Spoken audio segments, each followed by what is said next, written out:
don't buy a home until you know these mistakes. Maria, thank you again for accepting to come to host the show with me. It's always a pleasure for me to be with you, and it's so fulfilling to be able to learn so much about this industry and what to do and what not to do. Exactly. So Maria always has a lot of surprise questions with me for me.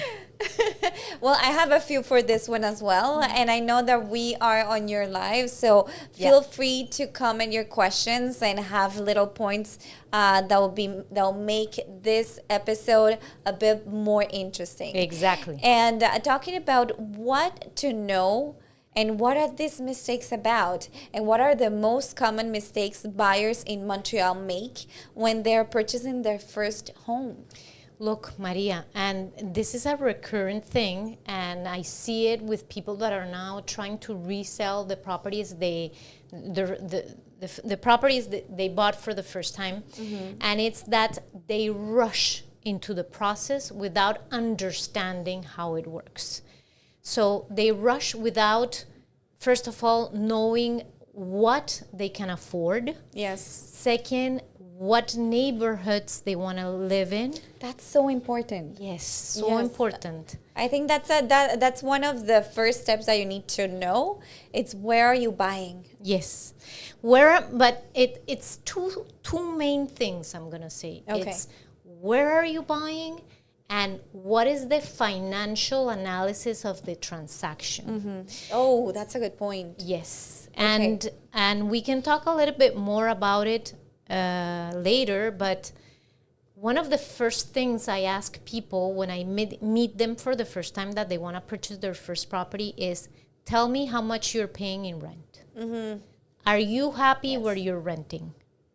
Because if the answer to that question is yes, and they're paying cheap, they shouldn't be buying a home to live in. They should be buying a property as an investment. Okay, but now do you find that there are cheap rents or no? There are. It depends on the salary. Yeah, of the it income. depends, and it depends how long you have been renting. There's people that have been renting for years, and of course, when, like I say, if your family is growing and where you're renting is no longer viable to live in, well, that's another story. But let's say you're comfortable where you're living, you like the neighborhood, you're paying a cheap rent, don't go and buy. That myth that you're throwing the money to the waste when you're renting, it is, and it is not true. Why is that? So again, because your principal residence, the one you live in, is a real estate liability. Why? Because the only thing that it generates is costs. So if you're paying a cheap rent, why are you going to go buy? That makes sense. Now, again, like I say, it doesn't mean that you shouldn't buy real estate. You should buy real estate, but you can buy real estate to rent it out. Yes, and keep living in your rental property. Exactly. Yes, exactly. But talking about location, because those are some of the things that people don't even think about the first hand. They just fall in love with the property that they see or what they want and the style of property that they want. I have a very clear case on that. I have a family, or actually I have two families that they fell in love with the properties, but they didn't look at the location. And now one of them, for example, has a commute time of over an hour and a half to go to work and an hour and a half to go back. So that is ruining their quality of life. That's so true. So it's not only, and I have another family that bought in Montreal, but in a location where it's not that secure, where there's not good schools for their kids. Yes, and they have a beautiful property in which they invested a lot of money, but they want to resell because the location is not the one that they were expecting. So you have to be very careful with And you know what? I think this comes true with the increase of value of a property where you buy. Because, for example, I have friends that they bought a new house under construction and they style it how they want it, but it's so far away and out of nowhere that they like it, but it's just so complicated for them to go to work if they work in Montreal.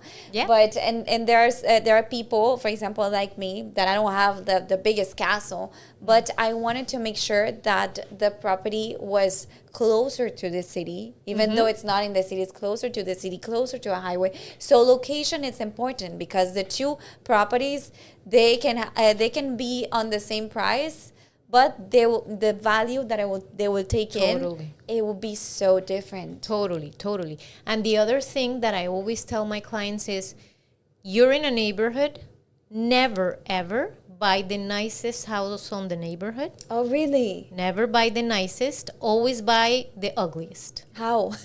Because the other properties, if you have a castle and around you have ugly properties and houses, even if you live in a castle, that's not gonna go up in value because people buy neighborhood. Yes. But if you have an ugly house, or let's not be mean and say ugly, but let's say you have a smaller, simpler house. Or an average house on a neighborhood where all the other houses are castles, your house is going to sell for very, very high price because of the location. I didn't know. Okay. And talking about mortgage and pre-approvals. Yes. Why is skipping a mortgage and pre-approval such a risky move? Because first, you don't know exactly how much you can afford, so you can start looking for properties that are completely off your price range, or you can be missing on better opportunities because you can afford more and you don't know.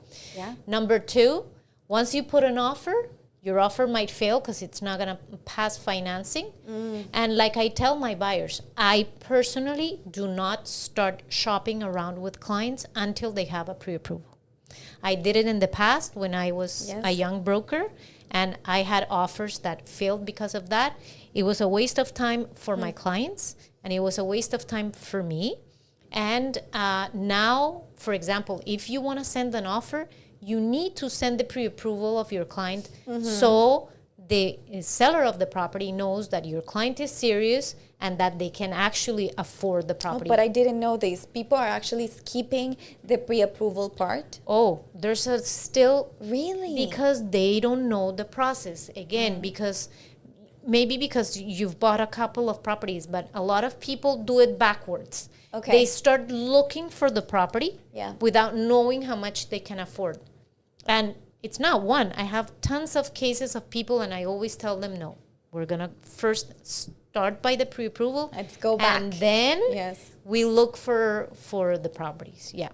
And talking about these things that for me, they seem very important and not a lot of people think about them when they're getting into a new property, is how important it is to understand additional costs like the welcome tax, the notary fees, the condo fees for some people, and the inspections. There's a lot of people that think that the only thing you need to have is your down payment. Yes. And that's not true. Well, that's how some people sell it as well, huh? Some agents and some banks. It's not true.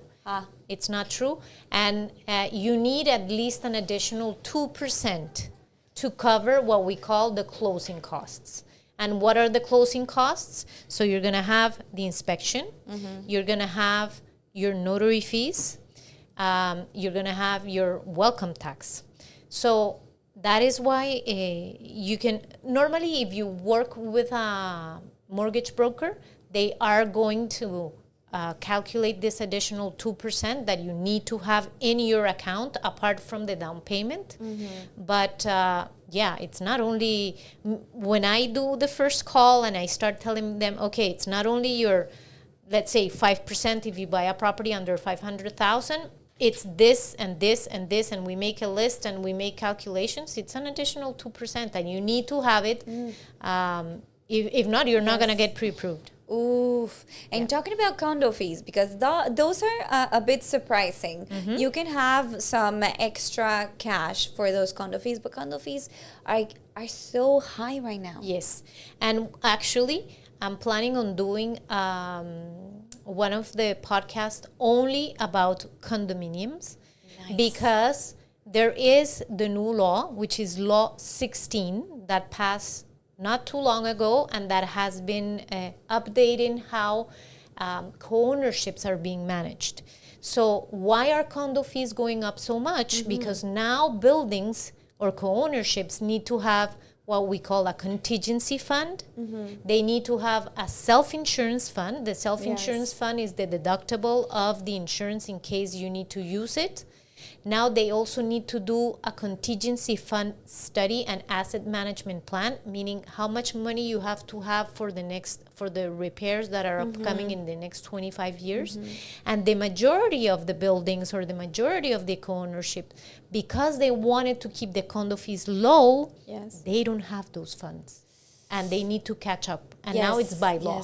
And you know what? I hear some cases that people with condos, they have crazy condo fees that they just have to pay back to back to back, and sometimes they just don't have enough for them. And are they obligated to pay them? Yes. Yes. Yes, and if you do not pay them, the syndicate of co-owners can put a legal mortgage on your condo, meaning that the moment you sell, the notary is going to reimburse them, or it's going to make it very difficult for you to sell. Talking about this, did you know, and this has happened to me, and I don't know if you have some experience about this, or people in your life, or people that see this live or this episode, some condominiums, their condo fees for those who don't pay them, and for people that owners that pay continuously,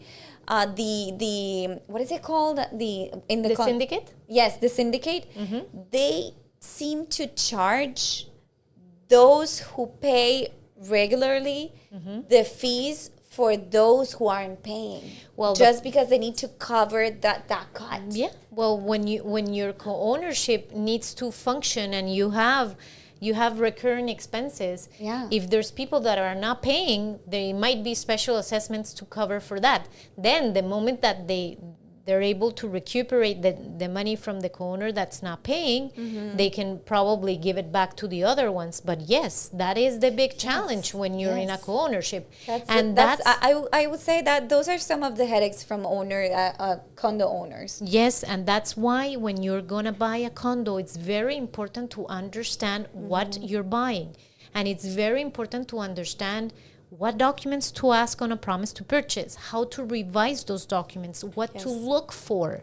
And unless you're an expert in condominiums, a real estate broker can help you. But again, not every real estate broker. You have to watch out for that. You have to know that there's brokers that actually understand how the co-ownership is being managed and what documents to ask for. That's interesting. And I know we talked a bit about the mistakes of choosing the wrong neighborhoods. But what happens, I don't know if we can go more in depth about what happens if a buyer chooses the wrong neighborhood without checking schools, transportation, and future development. Well, imagine, for example, schools and transportation. You move into your new house and you realize that the school you need to send your kid to is a terrible school with a lot of criminality. Yes. What are you gonna do? You already bought. I have the situation of some clients. They had to go pay for private school for their kid. Oh my God. Yeah. If the commute time is too long, then if you don't check every time, for example, I have a client that is planning on changing completely locations from where they're currently living. I tell them, please go and drive to the property during rush hours. Oh, that's a good tip. So that way you're going to know actually how long it's going to take you to go to work or to go to your house during rush hours.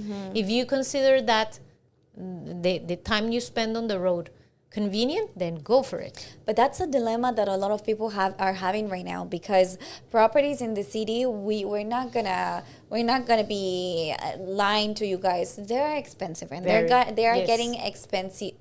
I saw on the news I think last week, that the average home in Montreal, the value, it's $1 million now. Yes. Yeah. So people that are looking for something more affordable, they're looking to cities a bit further than Montreal. Yes. So that means that they have to commute. So if they have no choice, that's a reality that a lot of people from Montreal are having right now. Right, but you're gonna have to make compromises, like with everything in life.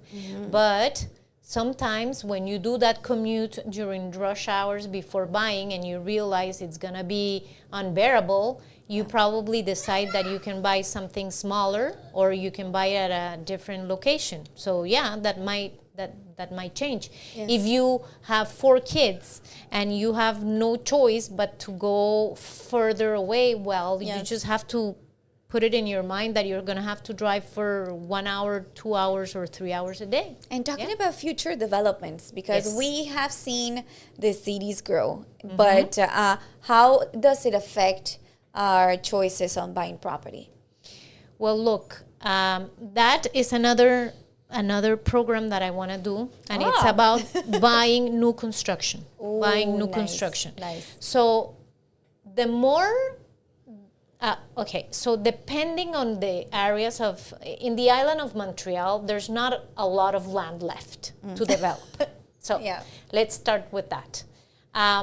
In the areas that are further from Montreal, and there's being new developments, if you already own a home, be prepared for municipal and school taxes to go up, because the more investment there is in infrastructure, the higher they're going to be. But that's also going to increase the value of your property. So now the other thing, there's an area, for example, in the South Shore of Montreal called Saint-Philippe. Okay. And there's a lot of developments happening there. But what I always tell people is we have to watch out not only for what types of developments in terms of homes construction, but also what other infrastructure is being built. Because, for example, there's a water treatment area. So guess the smells, how they're going to be if you live nearby. True. So it's very important to understand also what type of developments in terms of homes and infrastructure. And talking about like there are some questions that I wanted to ask you, and these are one of them. What is it? Falling in love with a property is emotionally one of the biggest mistakes that a buyer can make. Because sometimes people Sometimes people overlook the process. For example, people fall in love with a house, there's multiple offers, they decide to skip inspection. Ooh, yes. Or they decide to overpay. So that's why I'm not saying that you shouldn't fall in love with a property, but you should, and that's where, again, the role of a real estate broker comes in to help you say, look, yes, you have a beautiful property here, but let's watch out for this and for that. I have a question here, Carolina. I'm going to say it in English since this is the English. Is the welcome tax deductible for a property when you buy it and you rent it out? Yes. Ooh, anything. I didn't know that. Yes. The notary fees too. But take into account that it's not that you buy the property and that you're going to get a tax deduction on your rents the next year. No. When you buy a property that's going to be rented out, so an investment property, you have all of your acquisition costs. When you sell that property, those acquisition costs, like the notary fees, like the welcome tax, are going to come subtract from your profit. So the net the net value of the profit that you made is going to come lower. So if you're planning on buying an investment property, keep the receipts of every single expense, including the notary fees and including the welcome tax. Wow, I didn't know that. Yeah, yeah, yeah. So interesting. Yeah. But I wanted to circle back about the falling in love with the property because it happens very often. And what are some tips that you can give clients to avoid to fall into that point? I'm gonna say go. You can fall in love, but don't skip steps. Like don't skip the inspection. Don't skip if you find something in the inspection that requires further attention. Yeah. Do not ignore it just Okay. because you want to buy the property. Get all the quotes you need for whatever is that the inspector might be telling you. Don't fall in love only with the finishings. Like I always say, it's better to have a home that has good bones than beautiful bathrooms and beautiful kitchens. True, true. Yeah. And why is important, like what's the important part that play brokers into helping buyers to avoid costly errors? Like, for example, I've had clients that have fallen in love with properties that have told them, don't go for this. And thank God they decided to do inspections. And when the inspector came, they told them, this is crap. Wow. Because they found that the house was convenient, that it was really cheap. And I'm like, look, this house is not worth what you're gonna pay. Please don't make an offer on it. Okay, they decided to make still an offer on it, and at the inspection they realized that they were buying. And the other thing, if you have a good broker that's coming with you to the visits, that person is gonna be checking out on potential things that are going to show up in the inspection. In my case, I don't look at colors, I don't look at carpets, I don't look at decoration. I'm checking out the electrical panel. Not that I'm an electrician, but I'm checking the electrical panel. I'm checking I think with your career, piping, you have I'm checking, a few. and I'm already telling my clients, look, this is gonna show up in the inspection. This too, you're gonna have. So when it comes to the inspection, they already know at least half of the things that are gonna happen, and they're not gonna be surprised or shocked. Like we see a foundation crack. Depending on how the crack is going, we know I can a little bit know if it's serious or not, and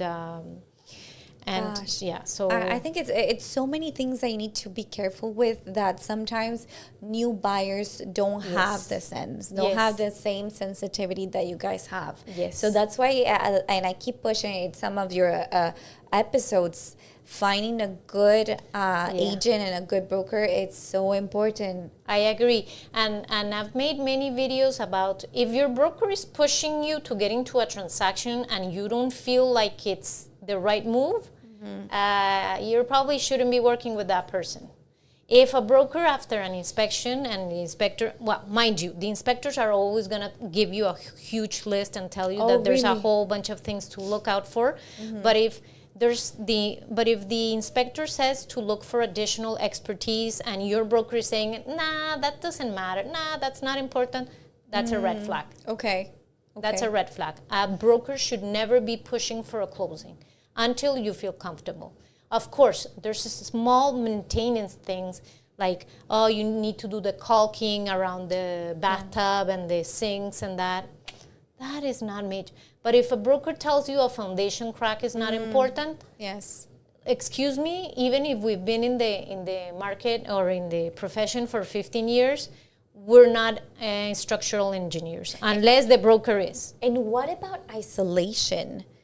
How important it is, and just to the fact that because you don't know how it works, you don't know. Sometimes when you're visiting a house in the winter, the house is not the same during the summer. Totally. But how do you know about if it has a good insulation or not? Look, you're gonna have the inspection, and they're gonna come with normally the inspectors, they have a machine that's gonna measure the level of humidity, but another very simple thing to look is your hydrocubic bill. If your hydrocubic bill it's a bungalow, and you're paying $300, $400 a month, you have an insulation problem for sure. Oh, really? Yeah, for sure. You have a heating problem. Yeah. So it's either your furnace is very, very old, Yeah. or you have an insulation problem. But yes, there's things to look out for, and simple documents. We're not, like I say, we're not inspectors, but we have enough expertise to know what to look for. Exactly. But those will be some of the mistakes that some people that are buying their property for the first time, if they don't know, they could be buying the worst mistake ever. Exactly. And those documents, it's very important to ask for all of those documents on a promise to purchase. Ask, for example, for the electricity bill. Yeah. If you have gas, for the gas bill, because that's going to tell you how well insulated or how your furnaces is working. Number 3, ask for the insurance. The insurance, the insurance policy of the house. If you see that the insurance policy is really, really high, it's probably because there has been a lot of claims on it. So there's a lot of documents that can help you, and depending on the type of property. Now, when we were talking about co-ownership, you need to definitely ask for the minutes and financial statements of the co-ownership, the contingency fund studies. Now there's a new attestation de la copropriété that you have to ask for. So depending on if you're buying a revenue property, so you're going to have to ask for the leases, the notices of renewal, read them properly. So when you're purchasing a property, it's very important to know what documents to ask for. They're key, as well as the inspection, in knowing what you're buying. And the list of things that you have to know, it's getting longer. Yes, it's very long, and depending on the type of property, it can get really, really, really long. Wow. For example, if you're buying in the South Shore and you're buying a construction that it's from the year 2000 and before, you need to ask for a Pyrite test. And if it's after 2000, you don't ask for a Pyrite test, but you ask for a certificate, DB certificate, which shows you that the rock that was used for the foundation, they're going to tell you from where it came, and they're going to guarantee that it had no Pyrite. So depending, even in the West Island, there's Pyrite. You need to look out for. So depending on the area, if you are buying a cottage up north and you have no sewage, and so you're gonna have to know how much I forgot the name in English, la fosse septic, the septic tank. You're gonna need to know if the capacity of the septic tank corresponds to the amount of bedrooms in the house. Oh, wow. There's a lot of things. Yes. Jesus. Yes. We're learning here so much. Yeah, because for example, you can buy a cottage that has 4 bedrooms, but the septic system is authorized for 2 bedrooms. The city, as soon as the city knows, they're going to give you a notice of non-compliance, or they're going to ask you to update your septic system, and that can be a $10,000 to $15,000 investment. So if you don't know, and you have to ask for a water quality test. So there's a lot of things, and depending on the area. That's not cheap. No. So and talking about mortgages, why is it dangerous to stretch your budget to the maximum mortgage approval amount? Yeah, I always tell, that's another of my big the big things that I advise always my clients is don't use 100% of your borrowing capacity, because life happens, because things happen, and you never know when you're not going to be able to pay, or I don't know, something happens at work, or somebody gets ill, and if you're at your max capacity, well, you have no leverage, you have no room. You cannot refinance, for example. Let's say that if you buy at your maximum capacity and there's a family problem, somebody loses, somebody gets sick. Exactly. You can always use refinancing to help yourself, or stretch the amortization years. But if you're at your maximum capacity, you can't do it. Yeah, you're going to have to sell.